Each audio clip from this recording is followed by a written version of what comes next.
Hey everybody, this is Billy, and today I'm going to try to tackle a 3D background for my reef tank. I picked up this reef tank, used one. We're doing a remodel here, so picked up a used 110 gallon tank. Love it.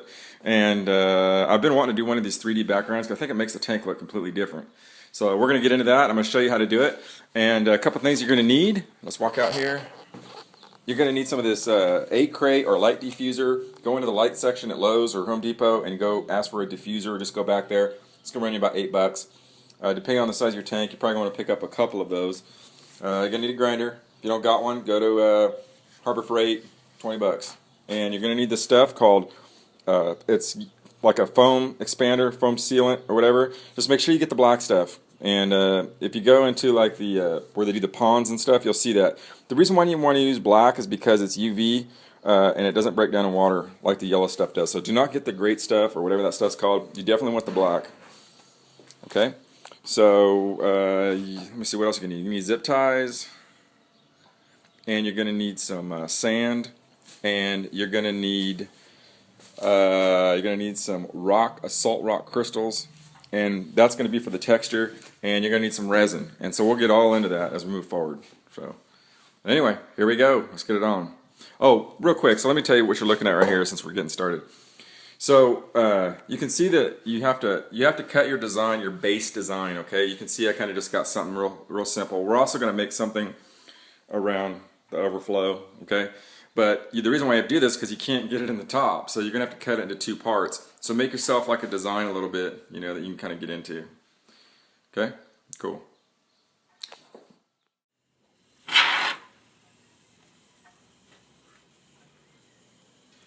So I'm just kind of working it nice and slow, just trying to get everything into the components. It's real soft. You can kind of maneuver it around a little bit.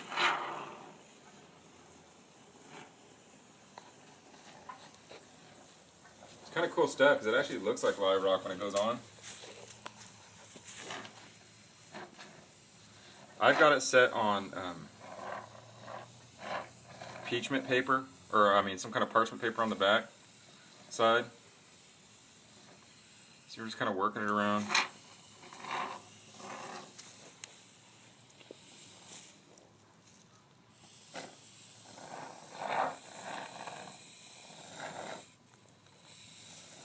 Kind of really blending it up on the corals.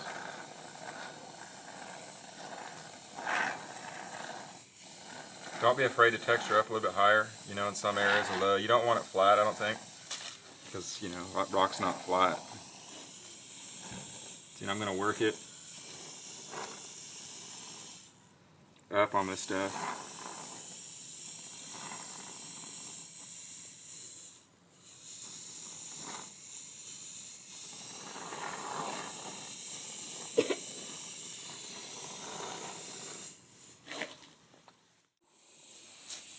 So you can see I'm kind of just working it around the rocks.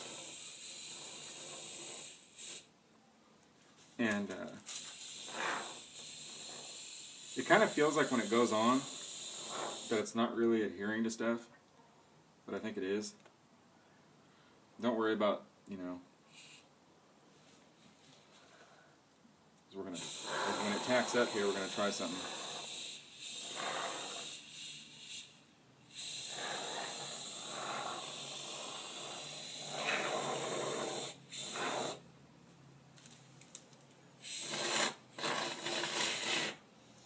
So you just saw, like, that's about how much one can will get you. We're probably going to need a few cans on this stuff. And when it starts to tack up a little bit, we're going to let it's not tacking up yet. When it tacks up, we're going to throw some salt crystals on there, and that should put more texture to it. Okay, now that we've kind of laid it down, you can kind of see, what we're going to do now is get some of this salt crystal stuff and just like sprinkle it over here. And you're not going to go crazy with it. It's still in its setup phase, so you can see like this area right here is starting to harden up a little bit. And we're just going to, what this is going to do is it's just going to give it like a little bit of texture.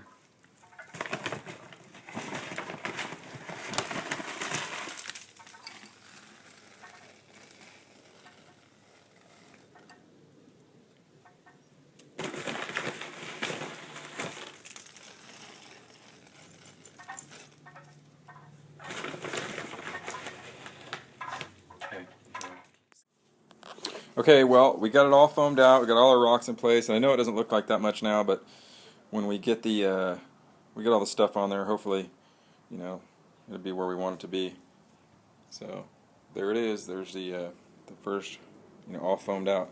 It took me about let's see, I don't know. I think I used about 8-9 cans. So, and that's on 100 gallons. So that's probably what you'll use. So, okay, there it is.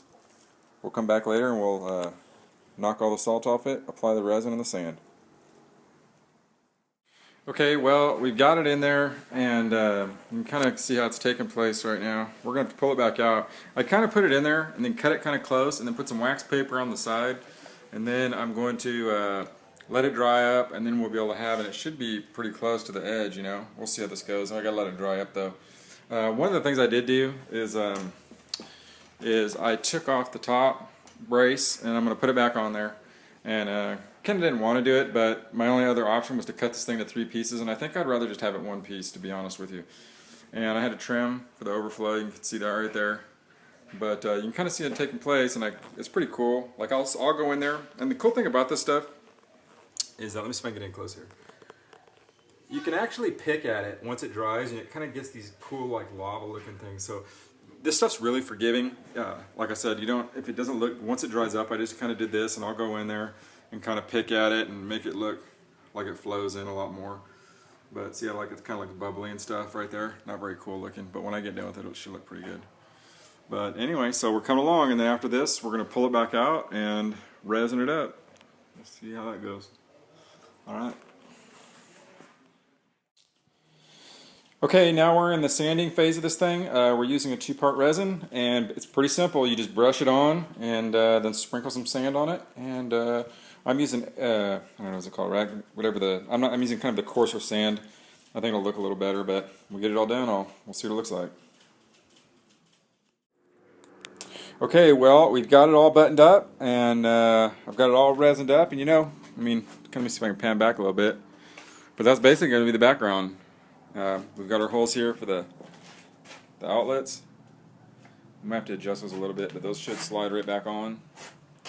And you can kind of see, the overflow, that doesn't even look like an overflow is going to be there. But so we got it concealed pretty good, and it kind of has some cool, that's what it looks like. So what's cool about this is when we get it in the water, you're going to see some cool shadows, hopefully, and stuff. So we'll let this dry up a little bit, and we'll get it back in the house. And we'll go from there. So, okay. Okay, I'm about to put it back in here after we have it all sanded up. One of the things I'm going to do, because it has some sand on the edges and stuff, I'm going to put wax paper on the side. That hopefully will keep it from scratching it up too bad. One of the things too, you've noticed that I had to take off, well, you probably haven't noticed, but I had to take off the center brace on this thing. I actually took off the rim too. It kind of sucked to do that, but the reward is I'll have 1 piece rather than having it cut into partial pieces. And we're going to get it in here, and I might put a little bit of silicone on the back. I've heard they raise up, but with these, see these 3 holes right here, I'm hoping that will probably keep it down. It's not going to be able to float up. If anything, the bottom might kick out. So I'm going to apply just a little bit of silicone to the back just to keep it from raising up, because it is foam, so it's going to want to float, in a normal setting. So, okay, we'll bring it in here and see what happens. One of the things I didn't like, there's a section of this. Let me pan over here. This upright right here, it kind of felt gooey. It never really hardened up. Maybe I didn't have the resin, or it didn't cure like I thought. I just didn't cure. I didn't feel good about it. It was kind of soft. So I basically, this stuff is so forgiving that you can literally just like scrape off what you don't think will work, then get the new resin, put it over it, and throw some sand on it, and it's just like it never even happened. You can't really screw up rocks. So that's one thing. So you don't worry about, if you feel something that doesn't feel right, just scrape it off and do it again. You're not going to hurt anything. The one thing I'm also concerned about is, I don't know if I talked about this, but I'll say it again, is this back thing rising up. They said I've been on Reef Central, and some of the people there thought that I might be asking for it by not siliconing the back to the glass. I just didn't want to do it, because if I have to pull it out for whatever reason, I don't want to sit there and it's going to be a mess. They're locked onto these 3 returns. So you got one there, and one there. And then also, if you look up, I mean, I got that thing pinned on the glass because I replaced the glass. So, I mean, for this thing to go up, you know, it's going to have to definitely go through some stuff to do it. One of the things I did do, though, is, well, you know what? I might put an acrylic piece from the front, from the back to the front. I'm not sure yet, though. But that's the only thing that could happen. The bottom could, you know, shift forward. But we'll find out. I'm going to do some water tests and stuff, and hopefully it doesn't. I mean, if anything, I might be able to just throw some silicone, you know, between that crack right there. So, you never know. We'll see what happens. But it's starting to take shape. Kind of stinks in my room like resin, but I'm feeling better about it now. So, okay. Okay, so we got this thing back together. We got the rim on the top. We got the glass back on the top. And we went through and I tightened up all the holes on the returns. Looks pretty clean. You know, looks pretty cool. As long as they don't, you know, this thing doesn't shift on me.